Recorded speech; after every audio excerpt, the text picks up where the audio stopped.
Welcome back to the morning brief. Quite a conversation there with the guys. You would thought that the men recovered from bullying faster than the women, but that's not exactly the case. We switch gears now to that conversation on Nigeria's power sector. Through successive administrations, it's been infamous for inefficiency. Little wonder that the power companies were dubbed never expect power always to please hold your candle now. Well, that's ascribed to our guest that you would soon meet. So now that the federal government has announced its decision to unbundle power companies, will that be the silver bullet needed, to get Nigeria to economic liberalization and prosperity? An important conversation to have. So we have joining us Dr. Ayodele Oni. Dr. Ayodele Oni is a partner, Energy Practice Group, Bloomfield LP, and he's also a commercial lawyer, energy law and policy. Dr. Ayodele, thank you so much for joining us on the morning brief. Thank you very much for having me. Yes, indeed, we see you. Starting off with that decision to unbundle the power sector, is it reflective of perhaps, uncannily now, a reflection on whether or not they got the privatization wrong over the years, which has now led to a rethinking of the decision to unbundle the power sector, power distribution companies? And will it lead to efficiency anyway, which is what Nigerians desire? Okay, thank you very much. First, I would say it's an evolution. Secondly, I would say there is some misunderstanding of context. I do not think the federal government is unbundling the distribution companies. This is what is happening. The constitution changed.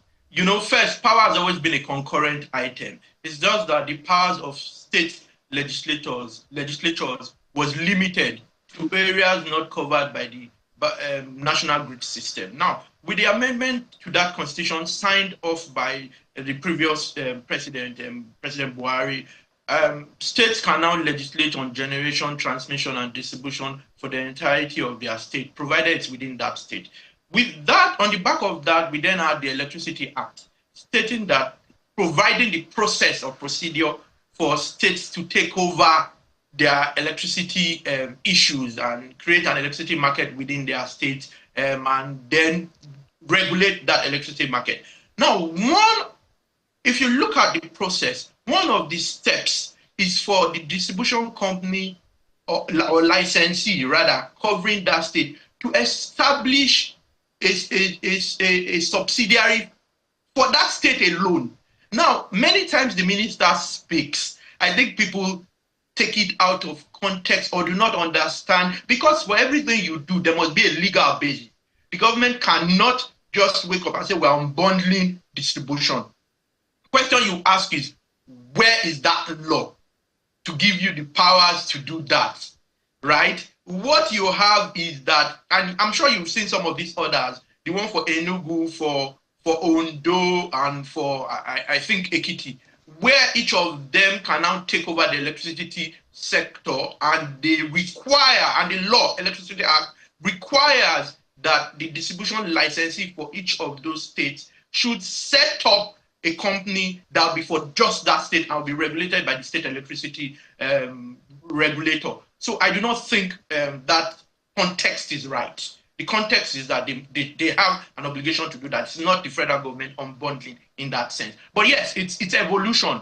The law has to evolve to where you have energy federalism, unlike what we had, where we had a centralized system and there were challenges. Question, though, is that we need to be careful, understand the issues, and not replicate the problem in 37 places or 36 places, as it were.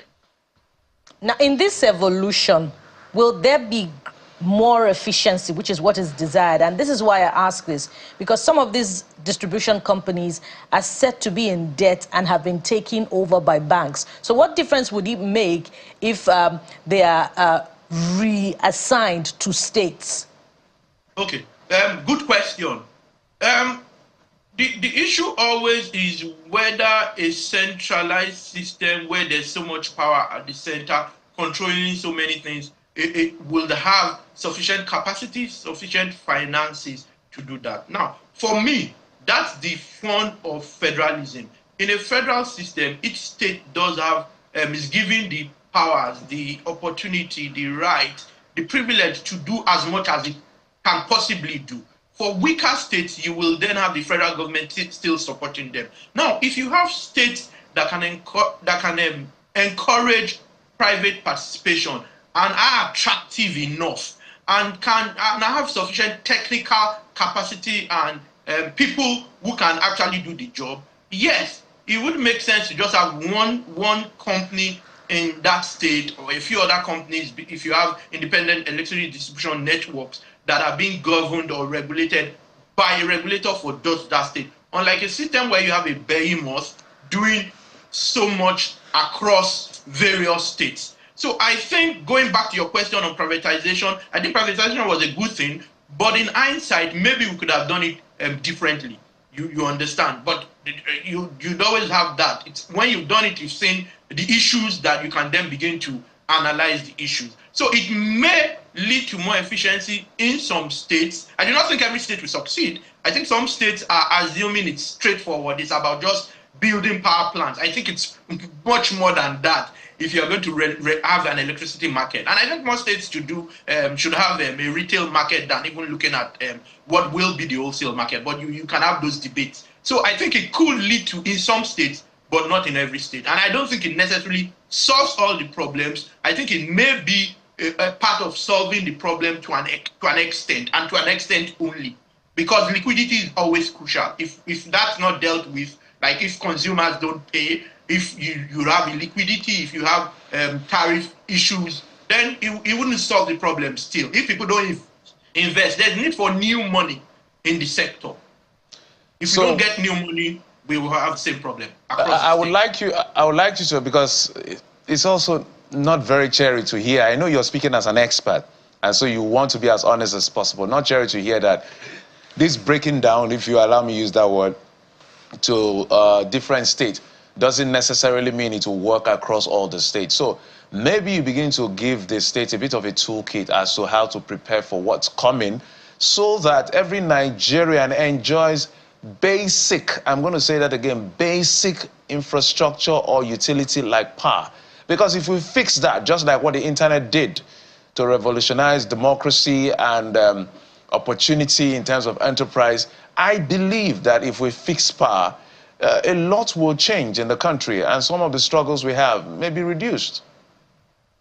Good point. And I must state it here that the Nigerian Governors Forum and institutions such as the UK NIAF are doing a lot. And I'm also aware that the Ministry of Power is working with those institutions to do a lot around handholding of states. You know, I'm aware of a toolkit, and I did work on that toolkit with a group to provide steps, guidance, you know, which and I know the Nigerian Governors Forum is pushing that and leading that endeavor with the UK NIAF, to have a toolkit to specify processes, steps that need to be taken, what sort of support can be provided for states who want to go ahead, states that have not even started, who do not even know what to do, states that already have their laws and need to know what the next steps are.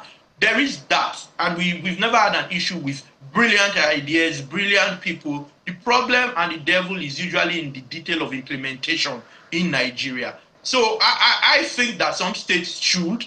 I think some states who do not have the capacity should still work with the federal government. This is where I say it. We say we've got issues with the grid. We probably have a lot of stranded power, 13,000, 23,000 megawatts, depending on who you speak to and whose statistics or data you look at. Now, if we reduce the number of people on the grid, it means that the grid can cater for fewer people or cater to fewer people, and then the challenges could reduce. You understand? So that if states who have the capacity take over the electricity markets in their own territories, then those who are left can then be assisted by the federal government. That's what federalism is, right? States who have the capacity do it, and those who do not still rely on the federal government or work with the federal government. So I think it will play a role, like you stated, and I'm being completely honest. When I say not every state, I doubt that every state will succeed. I'm not a prophet But from what I see working in the sector, I do not think every state will necessarily succeed, but I think a number of them will. There's always that learning curve, right? So I expect that it will play a role. It's just that we then need to think through that process. Some states are naturally viable. Lagos, maybe Rivers State, some of the oil producing states, maybe Ekiti, maybe Ondo, to a limited extent, You'd have investors come to invest. As long as you can attract investors, they are sure they can recover their costs, they can do bankable projects, they can make a margin. You would find people coming, and it would play a role for those states. The question then is about states who do not then take over. I think the federal government can then support them, and they can still be connected to the grid, and NERC will still regulate those states. That's my own view.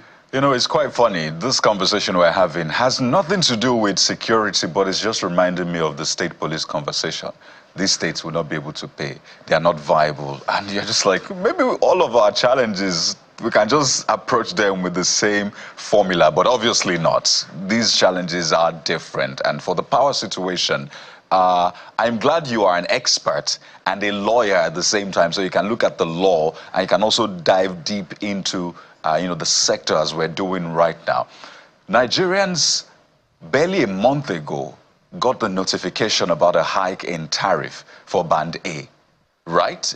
And that was touted as, okay, this is a good thing, right? We need to get more money into the sector. We're not paying as much as we ought to for electricity, particularly if you're enjoying this. Even the minister even suggested we should turn off our freezers. He apologized later because of the backlash and the rest. And now we're saying we want to unbundle barely a month after.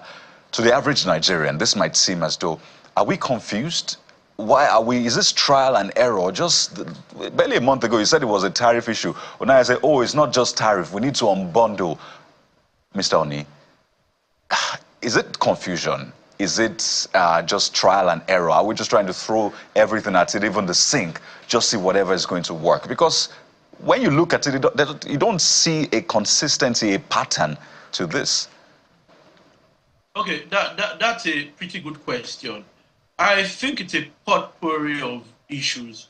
First, any sector that undergoes reforms, you will see this sort of thing.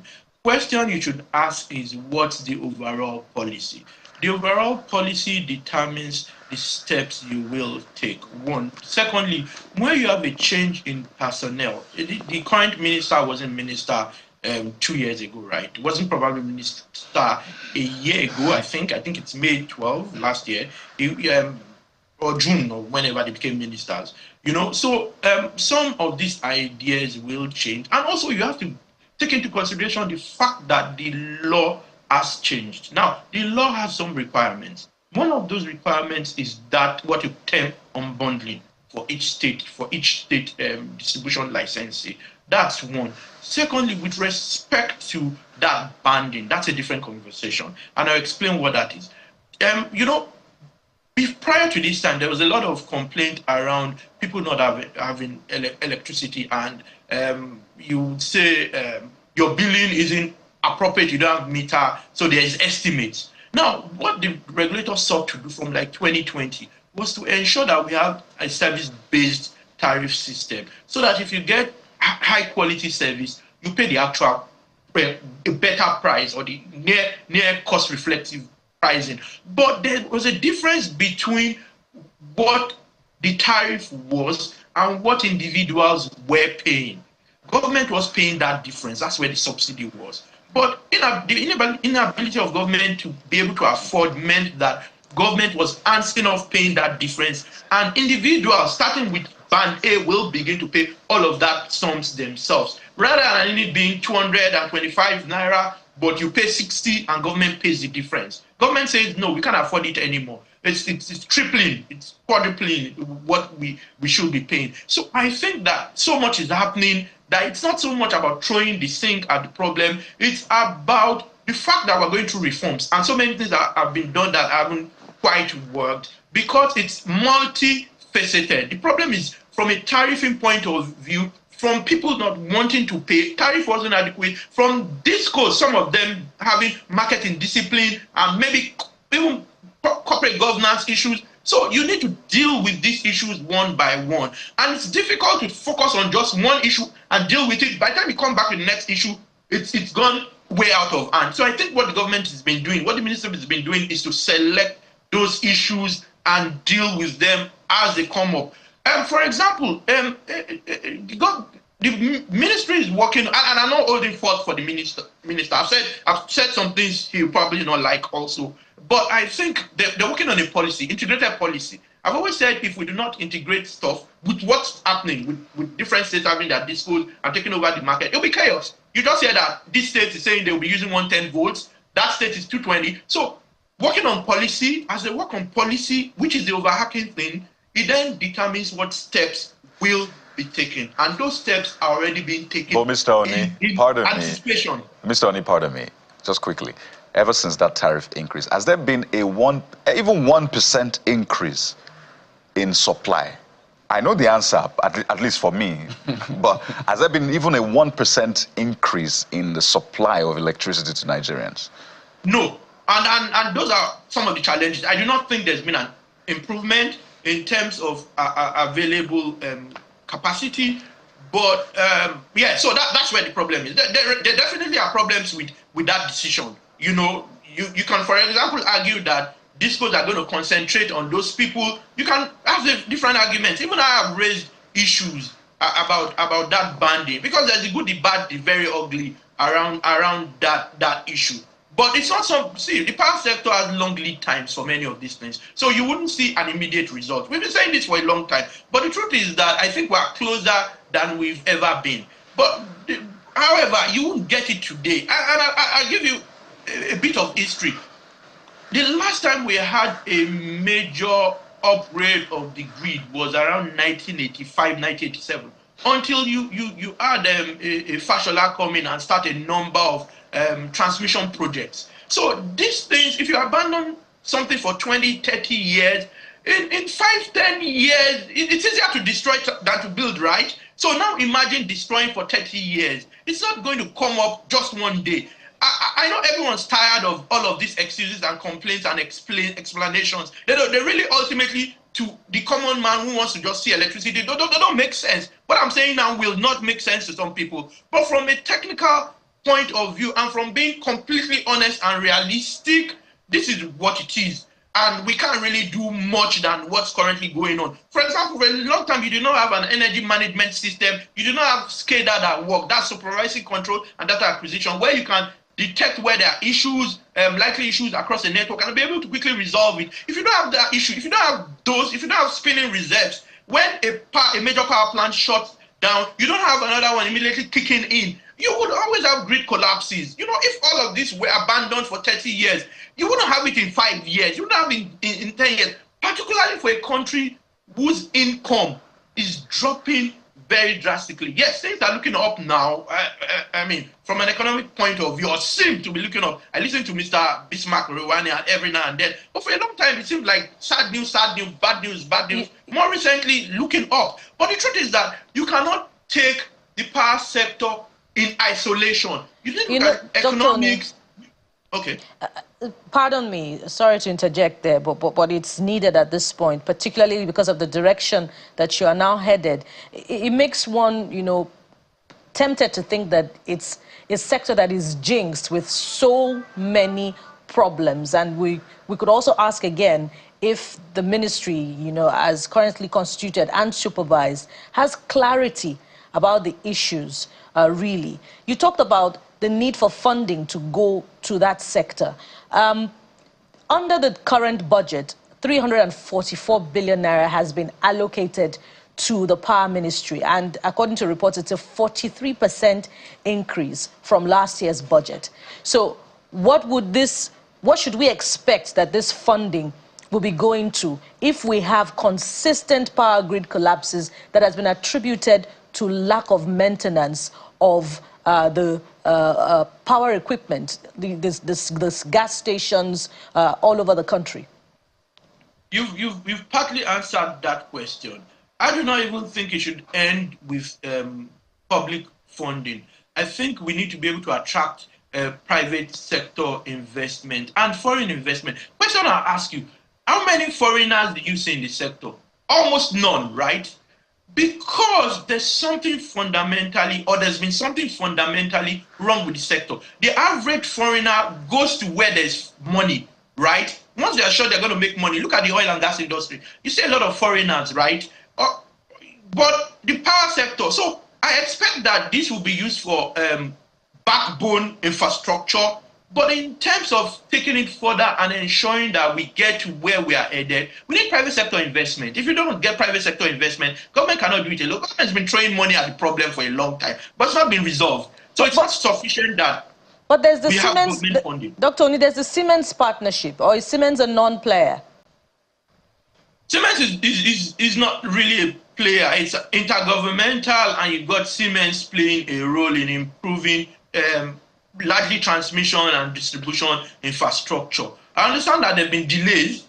I'm not directly involved in that transaction, so I understand that there have been delays, but I understand that some of those equipment have been arriving in trickles, and some of those projects are going on. I do not know much more than that around what's happening in practice with respect to the Siemens deal. But no single thing is a silver bullet. No single thing is going to solve the problem. It is a potpourri of several things coming together to ensure that we succeed. So it's simple. If you do not see energy okay, I'll give you an example. To project finance a power project in Nigeria, you'll be doing 2 to 7 years.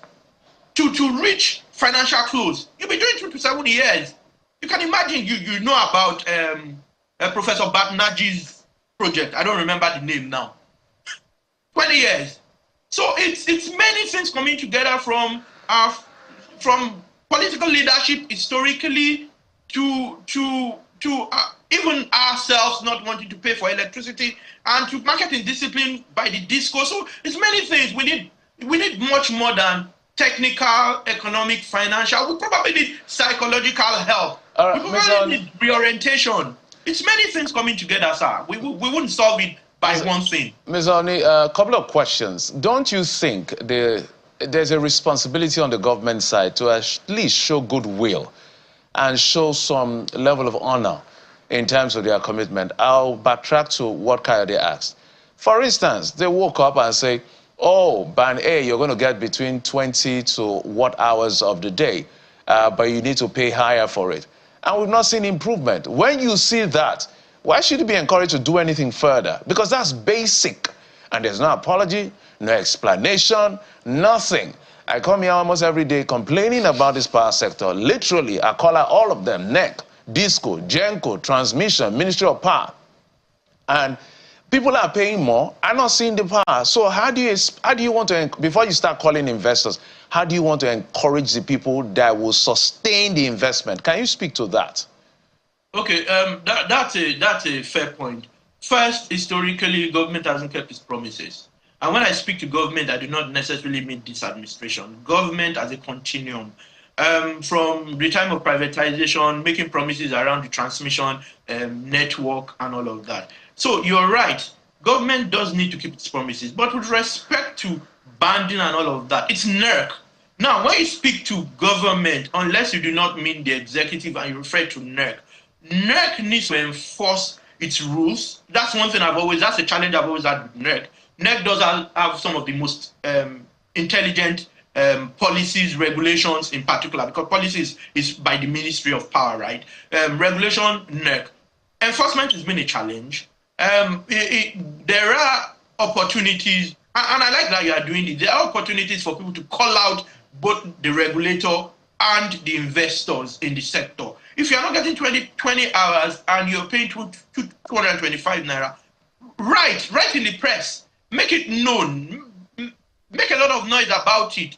Let them know that they're not doing what they ought to do. And I'm sure it will get to NERC. And that pressure would make them do the right thing. So I think that we all have a role to play. And you're doing yours excellently well, right? So everyone has a role to play in pushing government to do what they ought to do. Government should keep its own side of the bargain. I think it's government's responsibility for backbone infrastructure, but I think backbone infrastructure alone will not solve the problem. You need to have private sector investment, and you need to ensure that the sector is attractive, and that's government. That's NERC. Right. That's the policies by the Minister of Power. So I'm reading something that has to do with transfer of regulatory authority from NEC to State Bureau. Now, permit me, if we're not seeing the level of efficiency we expect from NEC, is it the State Bureau? Like, for instance, they've transferred from Ekiti and Ondo now. NEC has transferred to the Ekiti State. And Enugu. And Enugu, Ekiti, Ondo. If NEC cannot perform optimally, is it these states that we expect magic from? Okay, it will be my view. I can't answer that question in absolute terms.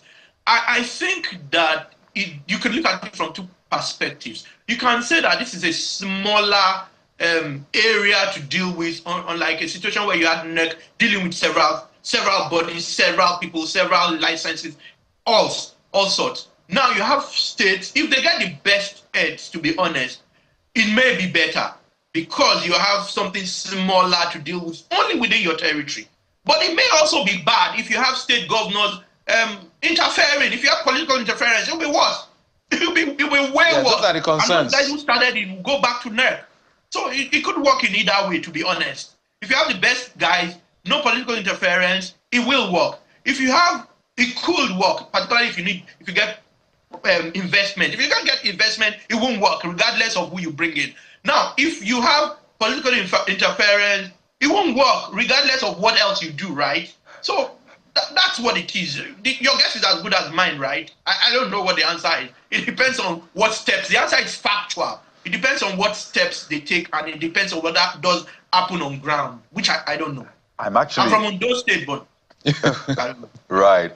I'm just momentarily, I had a rush of excitement through me because I didn't thought about it. If while campaigning as a governor, you've not given your people proper light. There's been terrible regulation of electricity operators, or the one in your state. Then that can be tied to obviously your performance and your re-election. So no more blaming the federal government for the power situation in your state. Everybody can look to you and say, oh, Governor, you're responsible for it. So that was just the excitement. But I hope people are able to keep the end of the bargain and hold government accountable and step it up. So for that reason, I think I'm excited about the unbundling in court, because you look at IBEDC, responsible for 7 states.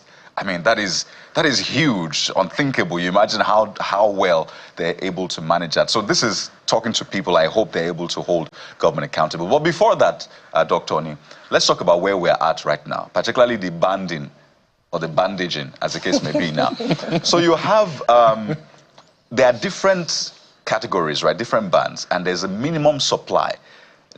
Right, it's like a contract. But I understand that there's some sort of leeway about that, because people are ready to sue discos and say, I'm on this band, and for the past few days, I have not gotten the minimum I'm meant to get, but you're charging me the tariff for that same band when I've been downgraded by way of the supply I am getting. But I understand that the law is quite tricky when it comes to the supply. After, can you take legal action? Is it when you've not gotten that minimum supply for a certain period of time, or if I don't get it for a day, I can sue my disco or take up action? Okay, I'll say a few things. First, there are bands A to E. It's 20 hours, 16 hours, 12 hours, 8 hours, and 4 hours for lifeline consumers, if I'm not mistaken. Now, the thing is that the way it's been done, NERC, they say it's average, monthly average. You must have 20 hours for band A. But by day 2, if the disco isn't providing that, the disco does have an obligation to report to NERC and to let you know what the challenges are. Now, a few practical challenges. One of them is that it's a feeder-based thing. If the feeder is doing 20 hours, even if you have a problem with your transformer, that then is a different conversation. You are still band A. Unfortunately so. That's one of the practical challenges I have with that. If there's issues with your metering and all of those, you still are band A, to the extent that your feeder, which feeds several areas, is doing 20 hours. But NERC is putting a few things to ensure that you can report after 7 days that they're not doing the 20 hours, it then gets downgraded to whatever number of hours. Now, there is writing that in your order or your directive and your regulations, and there is implementation. That's where I always have a challenge personally with NERC, whether they then do implement. So their phone lines, their email addresses, there's a lot. If you go to several WhatsApp groups, you'll see a lot of information, a lot of documents. So those are the areas where it gets tricky, whether there's implementation. By day 2, they are supposed to notify you, have a plan, let NERC know, and then, of course, you too can write NERC via email, and we hope they do then. And a few pressure groups. I know Mr. Adegbe lay of Power Up Nigeria or something. You know, he does stuff. There are people like that, and you can reach out to them. So does that mean that? So does that mean that my disco can get away with not supplying me the minimum for 7 days? Now, that's where even I have some confusion, because I have seen 2 different documents. One suggests that over 30 days, they do the average and has to be 20 hours. And then I did see a clarification from NERC suggesting that if they do not provide that by the 7th day, then they'll get disbanded or put down to something else. So the question always is, there is need for more clarity, right? That whoever it is needs to provide more clarity. But from day 2, action will begin to be taken. That's what the directives suggest. So yeah, it could well be that they can try to game the system and do the 7-day thing. So 6 day, you have 20 hours, 7, 8, 9, you don't have until day 12 again. They may well try to game the system, but if NERC does sit up, I think it'll be difficult for the discos to game the system. And it's actually supposed to be an incentive for everyone to move to band A so that they can charge well or charge more. That's the whole idea, so that you ensure. And I think under the directive, it says within 6 months, band B consumers should move to band A. I think I did see that in the document when I read it. So yeah, our problem is always implementation, right? It's not all of these laws. You can have bad laws. If you have bad laws implemented by good people, you would find out that things move. If you have good laws implemented by bad people, it doesn't really matter that it's good law, right? So it's implementation. It's not much of all of these things we say. It's implementation. It's not just what you have in the law, the directives, or that. It's implementation.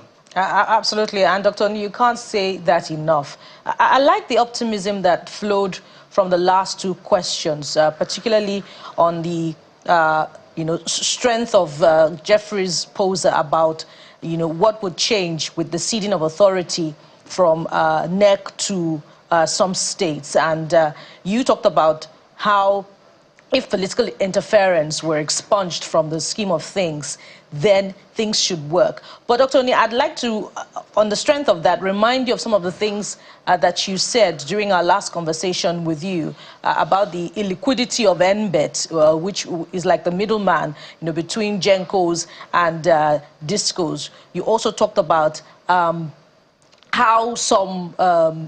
the DISCOs are unable to take off power from the GENCOs because they're unable to pay. So if the power formations remain under federal management, in spite of the ceding of authority to states that are even unable to pay salaries as things are presently constituted, what would change if they're unable to manage the power formations? Things are going to get worse if things are not done the way they should be done. If they get worse than what they are now, then there's a problem. There'll be chaos. I mean, that's the honest truth. It's straightforward. However, I think we need to also put a few things in perspective. NBET failed. Recall NBET is just supposed to be maybe a fictional middleman. They buy power from generation companies and on-sell under vesting contracts to distribution companies. And they're supposed to take security from distribution companies and post to the generation companies. If you do not get that security from distribution companies, or distribution companies don't pay for the power, NBET cannot even pay the generation companies. Now, right, it was because of privatization they had to set up NBET, because no one was going to invest in generation if they were not assured that they would get their monies. And they thought there would be partial risk guarantees for NBET in favor of some of generation companies. I think only Azura did get a PRG, maybe one other project. So that was already a problem. So if if we continue, if we replicate that problem, and of course, MBET is being transitioned, so to speak. There are practical challenges around certain things which I can't say from a transactional point of view. I do have some information, but as a lawyer, I can't say some of that. MBET is being considered for transitioning. So we just need to ensure that these mistakes we see are not replicated by states. If they are replicated by states, of course, those things will fail. That's the truth. I mean, there's no need to call a spade a farming instrument. It's gonna fail. So you're completely correct. If we have same institutional problems, no one's going to come and invest, and it's going to fail. That's the truth. So let's backtrack a bit, because we're not talking of more investments. The federal government tried investments, and this is where we are. I think according to the Minister of Power, we have not gotten up to 6,000 megawatts ever. I stand to be corrected because I read his statement. But there's something he said. Shouldn't we also be going back and trying to, as the EFCC is trying to recover money, so they can have some level of revenue and all of that, so that we make some more money for our country and do these things? Shouldn't we go back to the people that gamed the system, who got licenses that they were not prepared for, and put us in this quagmire? Let me read something that he said. He said, I think it has to do with, I'm trying to get to that particular point. Yes. He said, but it is sad to let you know that this is 21 years after. Okay, let me go back. In 2003, the metering gap was less than 4 million meters, and the federal government gave out $200 million to a particular company to acquire 3 million smart meters for the industry. It was a revolving loan. But it is sad to let you know that this is 21 years after. No single meter was acquired by this company. And the 200 million naira, which was at that time 32 billion, nothing was gotten from that money until Mr. President gave us the approval to terminate this loan. Shouldn't we be going after these kind of people? We're looking for money. Okay, recall I said at some point that it's a multi-faceted approach to it, and that the power sector can't be in isolation. So whether it's corruption, you should then have the EFCC. Whether it's economic issues, you should have the Ministry of Finance and the CBN and the banks. So yes, I agree that they should go after those people. I was initially concerned that you were going to mention those who bought the power assets. I would have said those ones were even sort of doing us a favor to an extent. But yes, for those who've been shown to be corrupt, I think government should go after them. But the question is whether they will do that, and who those people are. You know, those are important things. So I think it's multifaceted.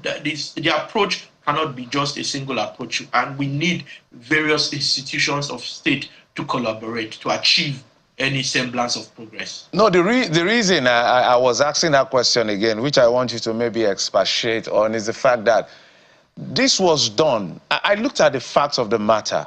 We had a short gap as at then. I think we have more gaps now in terms of metering. And you were called in, and because of the seriousness of government, we committed $200 million to you, and now you didn't provide anything, you walked away. Because I'm positing it with this new ceding of power to the state regulators.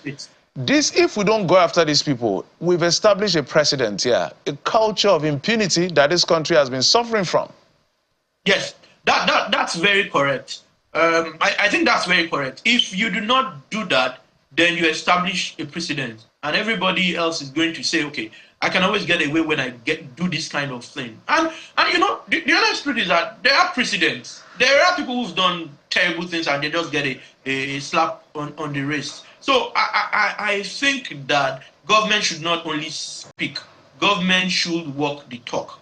And I think that's what it is. Otherwise, you give the impression to state governments that they can get away, and their cronies, for those who are in that bucket, to do whatever they like and think they'll get away with it. So we may, and it goes to my point, if we're not careful, we can't replicate the same problem over 30, 36 states, whatever number of states want to go their own way with respect to the electricity market for their state. So if we do not do all of these things, we will just be replicating the same problem, and we'll be probably worse off. Some people will be fine. You'd have estates, you'd have people cherry picking, you'd have investors cherry picking, but overall you'll be chaotic.